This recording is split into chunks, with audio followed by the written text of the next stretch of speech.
Good evening everybody. Prerna coaching centre में आपका स्वागत है। आज की क्लास में हम आपको नाउन से आगे नाउन कराया। आज हम आपके लिए एक सेंटेंस का चैप्टर लेकर आए हैं कि what is sentence and kinds of sentence. Sentence क्या है और ये कितने प्रकार के हैं। मिलिट्री स्कूल में इसके 5 सेंटेंस जिस वक्त चैप्टर को उठाते हैं, ये 5 सेंटेंस आए हुए हैं। लखनऊ सैनिक में सेंटेंस के काइंड्स पूछे गए, तो ये चैप्टर काफी इंपोर्टेंट चैप्टर रहेगा। सबसे पहले मैं आपको बताता हूं कि सेंटेंस किसे कहते हैं।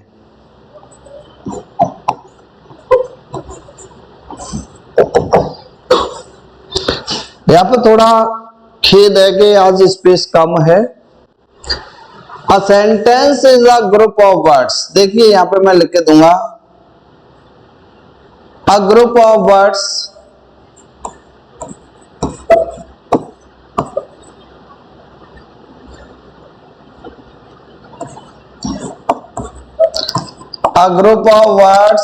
which makes a complete sense।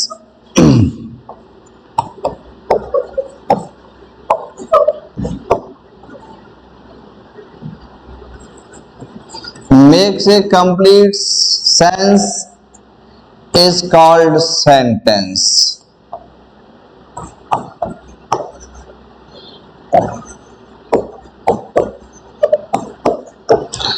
थोड़ा स्पेस कम की वजह से खेद है।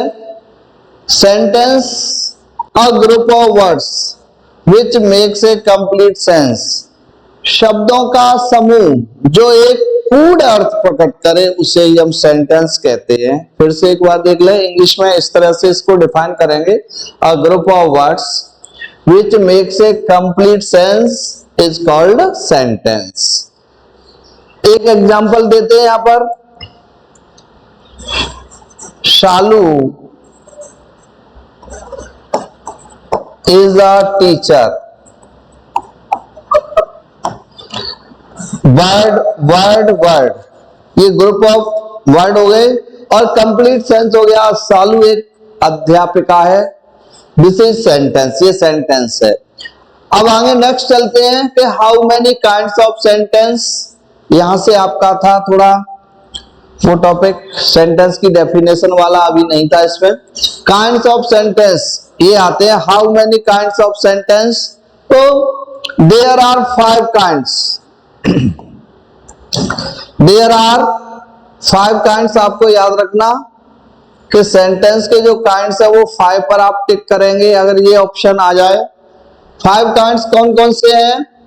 Assertive sentence, first is assertive sentence, second interrogative sentence, imperative sentence, exclamatory sentence and last and 5th is optative sentence। So dear student, these are 5 kinds of sentence। Let's go to next and study one by one। आगे चलते हैं और एक एक करके इनको अब हम पढ़ेंगे।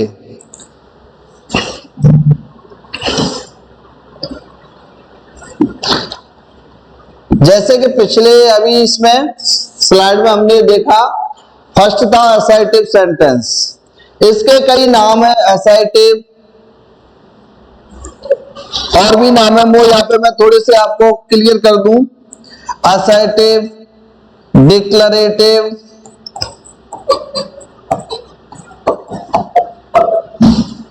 स्टेटमेंट, ये 2-3 तरह के इसके नाम आते हैं। ठीक है, ओके। असर्टिव सेंटेंस, डिक्लरेटिव सेंटेंस या स्टेटमेंट।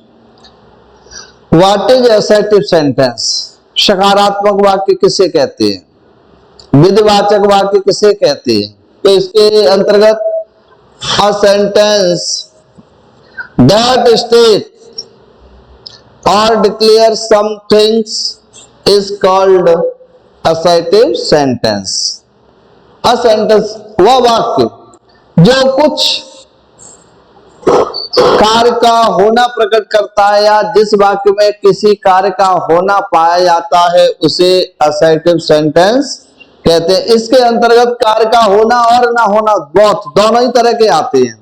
तो इस तरह से वह वाक्य जिसके अंदर कार्य का होना या ना होना पाया जाए उसे असर्टिव सेंटेंस कहते हैं। देयर आर टू टाइप्स, ये जो असर्टिव सेंटेंस है ये दो प्रकार के होते हैं, टू टाइप्स के होते हैं। कौन कौन से?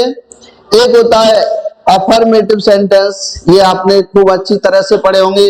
और इसका सेकंड पार्ट है वो है नेगेटिव सेंटेंस, जिसको कहते हैं सकारात्मक वाक्य। सकारात्मक वाक्य। और सेकंड है नेगेटिव, जिसको कहते हैं नकारात्मक वाक्य।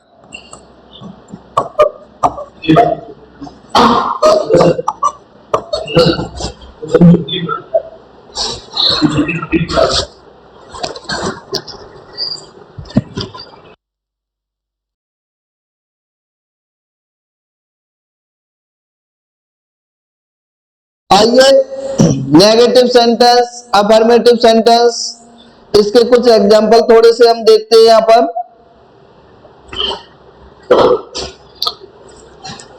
इस असर्टिव सेंटेंस के दो पार्ट बता दिए। तो इसमें Reena is writing a letter, ये असर्टिव सेंटेंस है। गोपाल डज नॉट, ये नॉट आ गया, ये नेगेटिव सेंटेंस है। तो बहुत दोनों के एग्जांपल यहां पर दिखाए गए हैं, असर्टिव एंड नेगेटिव के। तो जिस वाक्य में किसी कार्य का होना प्रकट हो उसे हम अफर्मेटिव सेंटेंस कहते हैं। और नेगेटिव सेंटेंस क्या है? किसी कार्य के होने का निषेध हो या विरोध हो। निषेध मीन्स नेगेटिव, नहीं हो रहा होगा, उसे हम नेगेटिव कहते हैं। यहाँ पे देखिए Reena is writing a letter, Reena पत्र लिख रही है, इसमें कार्य हो रहा है। और इसमें Gopal does not eat the food, Gopal खाना नहीं खाता है, इसमें कार्य नहीं हो रहा है खाने का, नहीं नॉट लगा हुआ है, ये नेगेटिव है। तो ये दोनों पार्ट इसी असर्टिव सेंटेंस के आते हैं। तो इसमें विकल्प में या तो असर्टिव देते हैं या इसके नेगेटिव और अफर्मेटिव देते हैं। ठीक है, चलिए नेक्स्ट पर। जो सेकंड टाइप है इसका दूसरे प्रकार का है, वो है आपका इंट्रोगेटिव सेंटेंस। ठीक है, इंट्रोगेटिव सेंटेंस, चलिए इसको हिंदी में कहते हैं प्रश्नवाचक वाक्य। अगर आप थोड़ा सा हिंदी का सेंस भी साथ में जानते जाओगे तो बहुत जल्दी बहुत सिंपल हो जाएगा। इंट्रोगेटिव प्रश्नवाचक वाक्य, जिन यहां से पता चल रहा है कि इन सेंटेंस में आस्किंग क्वेश्चन, प्रश्न पूछे जाते होंगे। देखिए अगर इसको डिफाइन करना है तो किस तरह से डिफाइन करेंगे? अ sentence which asks a question is called an interrogative sentence। इसका इट मीन्स जिस वाक्य में क्वेश्चन की आस्किंग की जाए, प्रश्न पूछा जाता है, उसे हम प्रश्नवाचक वाक्य कहते हैं। इसके एक जो इसकी मेन पॉइंट है, अगर स्टूडेंट इस सेंटेंस को न पढ़े तब भी इसकी पहचान होती है कि mark of interrogation is used at the end of this sentence. Mark of interrogation, प्रश्न सूचक चिन्ह इन वाक्यों के अंत में लगाया जाता है। देखिए what is your father's name, इसमें प्रश्न पूछा जाए आपके पिताजी का क्या नाम है, प्रश्न पूछा गया। एंड में क्या आया? मार्क ऑफ इंटरोगेशन, ये पहचान है।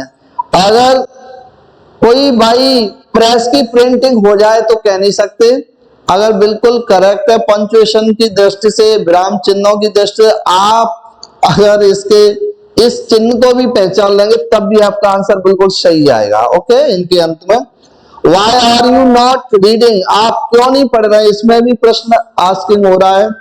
इन टोटल इंट्रोगेटिव क्वेश्चंस के अंत में मार्क ऑफ इंटरोगेशन चिन्ह लगता है। इन सेंटेंस में आस्किंग क्वेश्चन, प्रश्न पूछा जाता है। ओके, इट मीन्स क्लियर कि a sentence which asks a question is called an interrogative sentence। जिस सेंटेंस में प्रश्न पूछा जाता है उसे ही हम प्रश्नवाचक वाक्य, इंग्लिश में इंट्रोगेटिव सेंटेंस कहते हैं। ओके, दो क्लियर हो गए। नेक्स्ट इसका जो अगला है third is imperative sentence. Very important, काफी पहचानने में बच्चों को प्रॉब्लम्स होती है, छोटे होते हैं, इनका सब्जेक्ट क्या है ये सब पढ़ेंगे। तो चलिए इसका थर्ड है इंपरेटिव सेंटेंस, आज्ञा सूचक वाक्य। आज्ञा सूचक वाक्य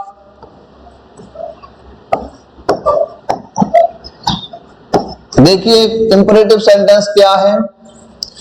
आज्ञा सूचक वाक्य ए सेंटेंस विच एक्सप्रेसेस ऑर्डर, जिस वाक्य में ऑर्डर दिया जाए, रिक्वेस्ट विनती या प्रार्थना की जाए, और एडवाइस या सलाह दी जाए। एक और है यहाँ पे, इस जगह मैं कर रहा हूं शामिल, is called an imperative sentence. वो कैसे सेंटेंस कहलाते हैं?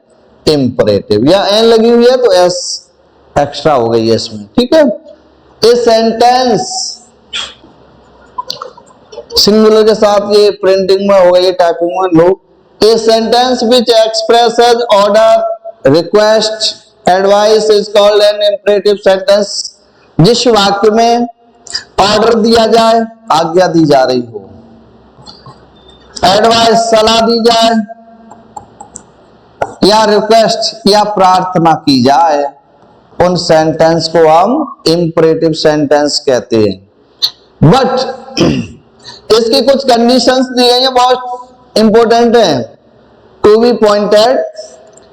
Full stop is used at the end of the sentence. इन वाक्यों के अंत में फुल स्टॉप लगाते हैं। एक ये पहचान है इसकी। पंक्चुएशन का जो पंक्चुएशन मार्क है वो फुल स्टॉप, जिसको हिंदी में विराम चिन्ह कहते हैं। These sentences start with the first form of the verb. It means in sentence का फर्स्ट जो वर्ड होगा वो वर्ब होगी और वर्ब की फर्स्ट फॉर्म से स्टार्ट होंगे। देखिए सिट डाउन ये वर्ब है, वर्ब की फर्स्ट फॉर्म से ये वाक्य स्टार्ट होते हैं। फिर से देखना, मैं फिर एक बार रिवीजन कराऊंगा। कम हियर ये वर्ब है, वर्ब से स्टार्ट हो रही है। Do not play on the road, देखिए ये डू आ गया, हेल्पिंग वर्ब है। तो एक बार फिर से समझें, ये वर्ब से शुरू होते हैं और इनका जो इंपॉर्टेंट बात है वो मैं बताऊं, यहां पे समझ लीजिए। इनका सब्जेक्ट यू होता है। क्या होता है? और यू फिक्स होता है। फिक्स होता है जो लिखा नहीं जाता, नॉट राइट, लिखा नहीं जाता, लिखते नहीं है, वो छिपा रहता है, हिडन होता है, ठीक है, ये छिपा रहता है। ये सेंटेंस एक्चुअल में इस तरह से, कम हियर का सेंस है यू कम हियर, सब्जेक्ट इसका यू है। You do not play on the road, you sit down, ये यू है, और यू वर्क हार्ड। एक बार फिर से मैं समझाने का प्रयास करता हूं, समझिए।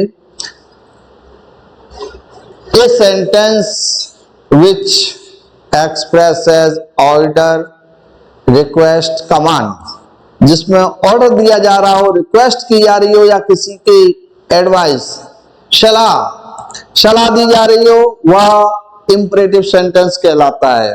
सेकंड पॉइंट इसका समझेंगे कि इन वाक्यों के अंत में full stop is used at the end of the sentence. इन वाक्यों के अंत में फुल स्टॉप लगाया जाता है। और जो मेन बात है इनकी पहचानने की, जो मेन मुख्य पॉइंट है वो ये है, the sentence start with the first form of the verb. ये वाक्य वर्ब की फर्स्ट फॉर्म से स्टार्ट होते हैं। देखिए ये कम, ये वर्ब है आपकी, क्या है। और नेक्स्ट मैंने बताया है कि इनका सब्जेक्ट यू होता है, जो फिक्स होता है, क्योंकि हम अगर ऑर्डर देते हैं तो अपने सामने वाले को देते हैं। वर्क हार्ड, मेहनत करो, सलाह दी तो सामने वाले से। सिट डाउन, ये सामने वाले से कहा सिट डाउन। ओपन दी डोर, ऑर्डर दिया दरवाजा खोलो। तो हम सलाह, एडवाइस या रिक्वेस्ट जो भी करते हैं सामने वाले से करते हैं। सामने वाले के लिए हम हिंदी में तू, तुम या आप कहते हैं, और इसकी अंग्रेजी यू होती है, यू या दाऊ होती है। पोएट्री में दाऊ आता है, यू होता है छिपा रहता है, ये लिखा नहीं जाता, देखिए मैं हटा दे रहा हूं, फिक्स होता है, इसलिए इनका सब्जेक्ट यू होता है। अगर आपसे पूछे गए इंपरेटिव सेंटेंस का सब्जेक्ट क्या होता है, यू होता है। तो अब ये वर्ब की फर्स्ट फॉर्म से स्टार्ट होते हैं। तो ये सेंटेंस है imperative sentence, sit down, come here, work hard, do not play on the road. और एक में आपको रिक्वेस्ट वाला है, प्लीज से स्टार्ट होता है, please give me your pen, ये वर्ब की फर्स्ट फॉर्म से स्टार्ट है। ये वाला, ये प्लीज रिक्वेस्ट का है, ये वर्ब नहीं है। ओके, तो प्लीज से ये नहीं समझिए, इसमें प्लीज आ गई, प्लीज रिक्वेस्ट का है, ये तो आ जाता है। ये सेंटेंस तो यहीं से स्टार्ट है एक्चुअल में। ओके, ये इंपरेटिव सेंटेंस मैंने आपको बताया। चलिए नेक्स्ट पर चलते हैं, अगले पर। अगला है इसका जो अगला है फोर्थ को देखते हैं। फोर्थ इज एक्सक्लेमेटरी सेंटेंस, इसको कहते हैं विस्मय, विस्मय सूचक वाक्य।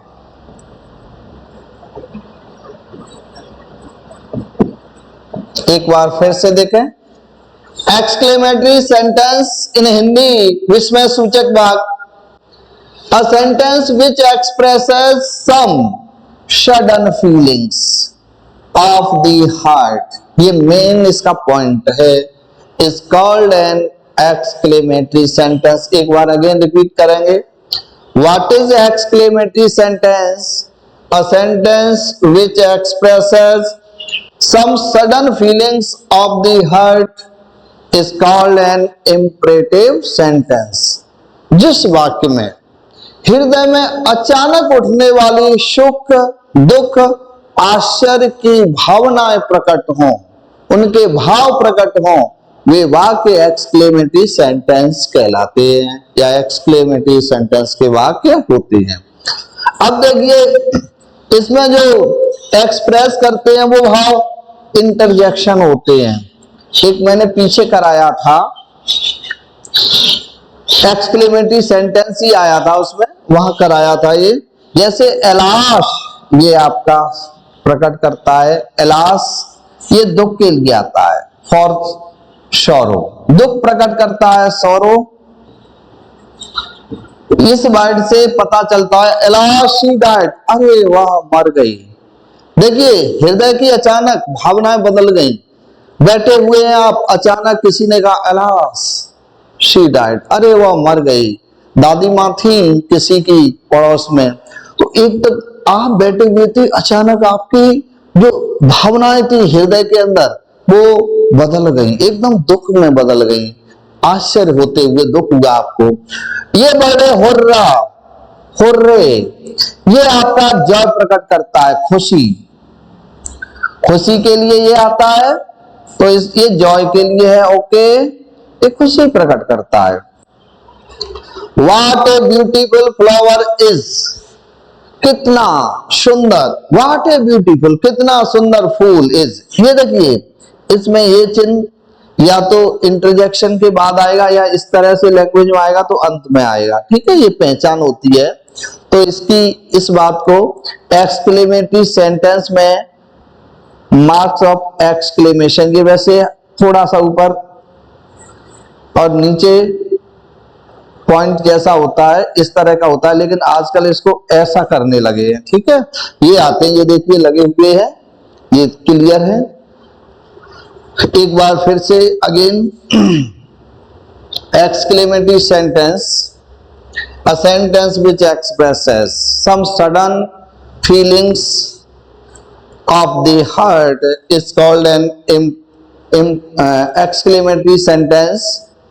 जिस वाक्य में हृदय में उठने वाली अचानक सुख, दुख, या विचित्र आश्चर्य की भावनाएं प्रकट हों, वे वाक्य एक्सक्लेमेटरी सेंटेंस कहलाते हैं। इन वाक्यों में इंटरजेक्शन के बाद संबोधन का चिन्ह और या अंत में आता है। ठीक है, ओके, इनका विराम चिन्ह याद रखना।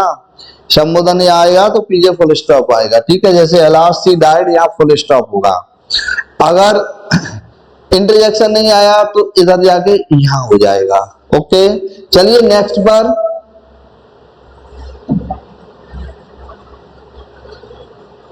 ऑप्टेटिव सेंटेंस, एक्सक्लेमेटरी के बाद जो आपका अगला हुआ वो है फिफ्थ ऑप्टेटिव सेंटेंस। इसको कहते हैं कामना, कामना या इच्छा। तो यहां पर एक ही हिंदी लिखे दे रहा है, कामना सूचक वाक्य। हम किसी के लिए सुख दुख अच्छे बुरे की जो इच्छा प्रकट करते हैं, ईश्वर से उसके लिए प्रार्थना करते हैं, वो इसी के वाक्य होते हैं। अ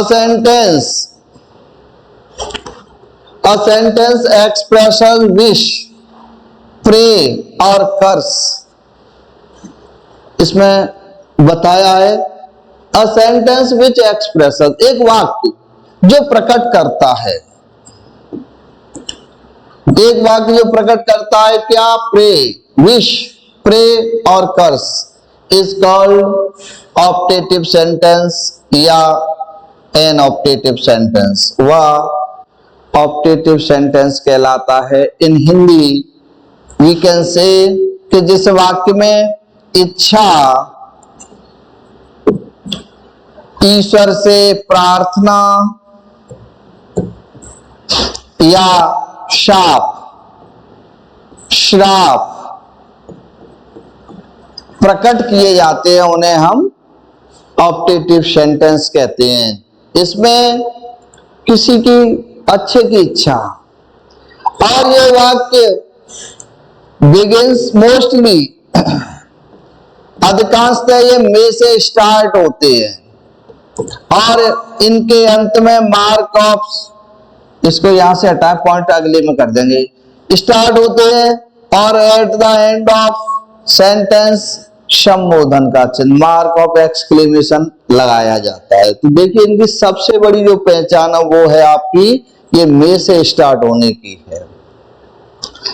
देखिए first, may you live long, यहाँ पे यू छूट गया। देखिए मे यू लिव लॉन्ग, ईश्वर करे आपकी लंबी उम्र हो, ईश्वर करे आप दीर्घायु, ये इच्छा प्रकट की है प्रार्थना करते हुए। तो ये मे से स्टार्ट है। मे गॉड ब्लेस यू, ईश्वर आपको खुशहाल रखे, सलामत रखे, ये भी मे से स्टार्ट है। देखिए मे यू बी हैप्पी, ईश्वर करे तुम प्रसन्न रहो।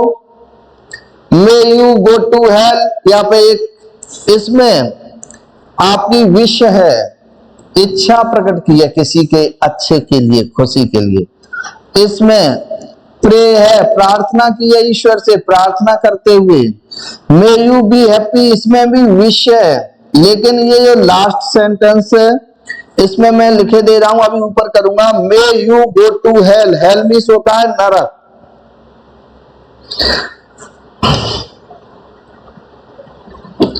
स्वर्ग और नरक।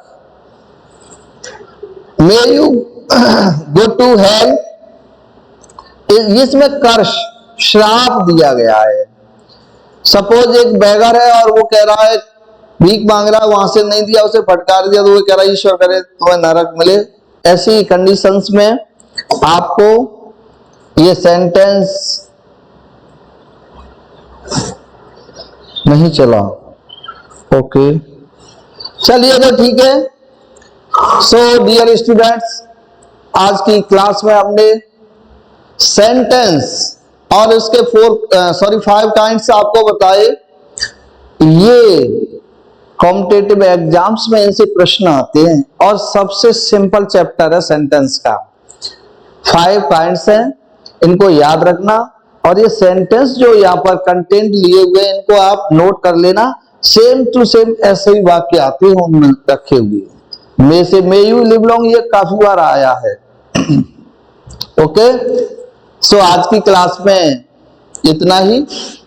सी you tomorrow, have a nice night, good evening everybody, thank you.